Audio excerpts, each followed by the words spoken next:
السلام علیکم ورحمۃ اللہ وبرکاتہ۔ حضرت عبداللہ بن عمر رضی اللہ تعالیٰ عنہما بیان کرتے ہیں کہ حضور نبی اکرم صلی اللہ علیہ وسلم نے فرمایا، اسلام کی بنیاد 5 چیزوں پر ہے۔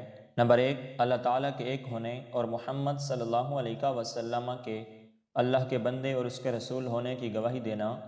نمبر 2، نماز قائم کرنا۔ نمبر 3، زکوٰۃ ادا کرنا۔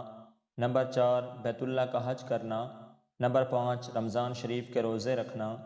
حضرت عقبہ بن عامر رضی اللہ تعالیٰ عنہ بیان کرتے ہیں کہ حضور نبی اکرم صلی اللہ علیہ وسلم نے فرمایا، جو مسلمان اچھی طرح وضو کرے اور پھر کھڑا ہو کر حضور قلب کے ساتھ 2 رکعت نماز پڑھے، اس کے لیے جنت واجب ہو جائے گی۔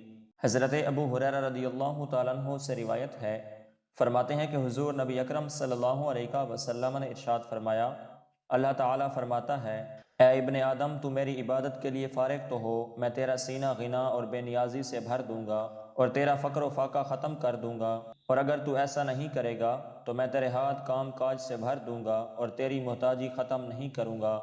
حضرت ثوبان رضی اللہ تعالیٰ عنہ سے روایت ہے، فرماتے ہیں کہ حضور نبی اکرم صلی اللہ علیہ وسلم نے فرمایا، دین پر قائم رہو اگرچہ تم اس کا احاطہ نہیں کر سکتے، اور یہ بات جان لو کہ تمہارے تمام اعمال میں سب سے افضل عمل نماز ہے، اور مومن کے سوا کوئی اور شخص وضو کی پابندی نہیں کرتا۔ حضرت عبادہ بن صامت رضی اللہ تعالیٰ عنہ سے روایت ہے، فرماتے ہیں کہ حضور نبی اکرم صلی اللہ علیہ وسلم نے فرمایا، جو بندہ اللہ تعالیٰ کے لیے ایک سجدہ کرتا ہے تو اللہ تعالیٰ اس کے لیے ایک نیکی لکھتا ہے اور ایک برائی مٹاتا ہے اور ایک درجہ بلند فرماتا ہے، تو تم کثرت سے سجدے کیا کرو۔ حضرت حذیفہ رضی اللہ تعالیٰ عنہ سے روایت ہے، فرماتے ہیں کہ حضور نبی اکرم صلی اللہ علیہ وسلم نے فرمایا، اللہ تعالیٰ کے ہاں اپنے بندے کی سب سے پسندیدہ حالت یہ ہے کہ وہ سجدہ ریز ہو کر اپنے چہرے کو خاک آلود کر رہا ہو۔ حضرت جابر بن عبداللہ رضی اللہ تعالیٰ عنہما صحابی رسول صلی اللہ علیہ وسلم سے کسی نے پوچھا کہ حضور صلی اللہ علیہ وسلم کے زمانے میں کون سا عمل کفر و ایمان میں فرق کرنے والا تھا؟ تو آپ نے فرمایا، نماز۔